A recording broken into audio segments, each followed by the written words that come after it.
আসসালামু আলাইকুম ওরহমতুল্লাহি ওবরাকাতুহু। সম্মানিত দিনী ভাইয়েরা, আশা করি সবাই ভালো আছেন।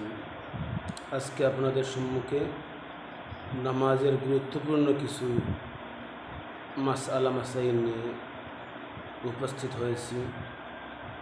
আমি গত কিছুদিন আগে আমার একটি ভিডিওতে নামাজের ফরজ নিয়ে আলোচনা করেছি এবং নামাজের ওয়াজিব সমূহ নিয়ে আলোচনা করেছি। আজকে নামাজের সুন্নত নিয়ে কিছু আলোচনা করব। নামাজের মধ্যে অনেক সুন্নত রয়েছে,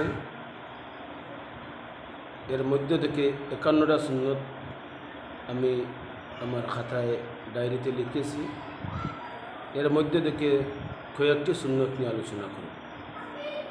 নামাজের প্রথম সুন্নত হচ্ছে তাকবীর তাহরিমা, যেটা এটা তো ফরজ, আল্লাহু আকবার যেটা, এই তাকবীর তাহরিমা ফরজ। তাকবীর তাহরিমার সময় হাত কিভাবে উঠাতে হয়, কোন জায়গায় বাঁধতে হয়, কিভাবে রাখতে হয়।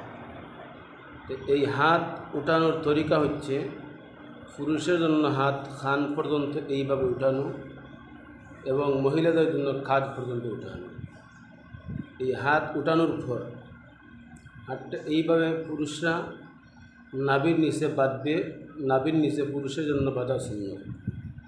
এই হাত বাঁধতে সময় বাম হাত নিচে থাকবে, ডান হাত উপরে থাকবে এবং ডান হাতের বৃদ্ধাঙ্গুলি ও কনিষ্ঠ আঙ্গুলির দ্বারা বাম হাতের কবজির মধ্যে চেপে ধরবে। এইভাবে হাত বেঁধে রাখতে হবে। আর মহিলারা হাত নাভির নিচে না, বরং বুকের উপরে বাঁধতে হবে। এইভাবে বুকের উপরে বাঁধতে হবে। মহিলারা বুকের উপরে হাত বাঁধবে, পুরুষরা নাভির নিচে হাত বাঁধবে। আর আঙ্গুল মধ্যখানে যেগুলো আছে স্বাভাবিক অবস্থায় ছেড়ে দিবে, আঙ্গুলগুলো ফাঁক রাখবে। দ্বিতীয় নম্বর সুন্নত হচ্ছে, যারা আমরা পুরুষ রয়েছি, আমাদের জন্য জামাতে নামাজ পড়া সুন্নতে মুআক্কাদা। এই পুরুষরা যখন জামাতের সাথে আমরা নামাজ পড়ব, ইমাম সাহেব যখন তাকবীরে তাহরিমা বলবেন, ইমাম সাহেবের তাকবীরে তাহরিমা বলে যখন হাত বাঁধবেন, ইমাম সাহেবের সাথে সাথে আমাদের জন্য করণীয় হচ্ছে আমরা তাকবীরে তাহরিমা বলে হাত যথাযথ বেঁধে নিব। তারপরে আরেকটি সুন্নত হচ্ছে যে নামাজে তাকবীরে তাহরিমার পরে আমরা কি পড়ব। প্রথম তাকবীরে তাহরিমার পরে নামাজের প্রথম রাকাতে, এটা শুধুমাত্র তাকবীরে তাহরিমার পরে প্রথম রাকাতে সানা সুবহানাকা পড়ে নিব। সুবহানাকা পড়া নামাজের মধ্যে সুন্নত। এতে পুরুষের নামাজ হোক অথবা মহিলাদের জন্য হোক, নামাজ জামাতের সাথে হোক অথবা একাকী হোক, সর্বাবস্থায় প্রথম রাকাতে সুবহানাকা পড়া সুন্নত। দ্বিতীয় নম্বর আরেকটি বিষয় হচ্ছে যে কেরাত পড়া শুরুতে সানা পড়ার পর আউযু বিল্লাহি মিনাশ শাইতানির রাজিম পড়া সুন্নত। আরেকটি সুন্নত হচ্ছে প্রত্যেক রাকাতের শুরুতে, প্রত্যেক রাকাত যখন শুরু হবে তখন তিলাওয়াত তো অবশ্যই করতে হবে। তিলাওয়াত শুরু করবার পূর্বে বিসমিল্লাহির রহমানির রহিম, বিসমিল্লাহ পড়া অনুরূপ সুন্নত। তারপর ইমাম সাহেবের সাথে আমরা নামাজ পড়ি কিংবা একাকী নামাজ পড়ি, সূরা ফাতিহা ওয়ালা দাল্লিন পড়ার পর আমিন উচ্চ স্বরে না, বরং অনুচ্চ স্বরে মনে মনে আমিন বলা সুন্নত।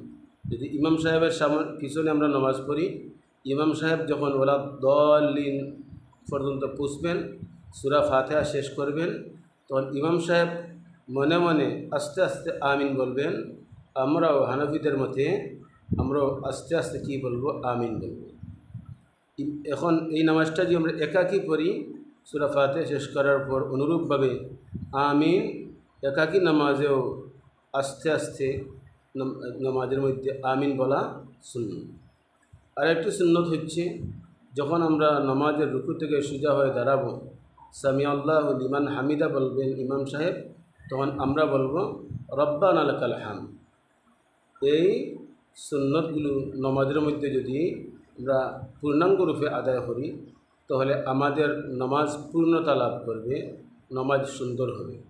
ভুলক্রমে যদি এগুলো ছুটে যায় বা যে কোনো একটা সুন্নত ছুটে যায়, তাহলে সুন্নতের জন্য কোনো সাহু সেজদার প্রয়োজন পড়ে না। সাহু সেজদা ব্যতীত, সাহু সেজদা ছাড়া নামাজ হয়ে যাবে, সুন্নতের জন্য কোনো সাহু সেজদার প্রয়োজন নেই। কিন্তু যদি কেউ ওয়াজিব নামাজের মধ্যে ছেড়ে দেয় বা কোনো ওয়াজিব ছুটে যায়, তখন সাহু সেজদা না দিলে নামাজ হবে না, সাহু সেজদা দেওয়া ওয়াজিব। সাহু সেজদা দিয়া দিলে নামাজ শুদ্ধ হয়ে যায়। আর যদি কোনো ফরজ নামাজের মধ্যে ছুটে যায়, তাহলে ফরজ নামাজের মধ্যে ছুটে গেলে নামাজে যে 13টা ফরজ রয়েছে ভিতরে এবং বাহিরে মিলিয়ে, এই 13টা ফরজ নামাজের ভিতরে যে 6টি ফরজ রয়েছে, এই ফরজ থেকে যদি যে কোনো একটি ফরজ ছুটে যায়, তাহলে সাহু সেজদার মাধ্যমে নামাজ শুদ্ধ হবে না, বরং নামাজ আবার নতুন করে দুহরিয়ে পড়তে হবে। সবাই ভালো থাকুন। আসসালামু আলাইকুম। এই মাসআলাটা দ্বারা আশা করি আমরা যারা জানা নেই, যদি আমরা শুরু থেকে শেষ পর্যন্ত শুনি, আশা করি উপকৃত হব। আল্লাহ তাআলা সবাইকে ভালো রাখুন, সুস্থ রাখুন। আসসালামু আলাইকুম।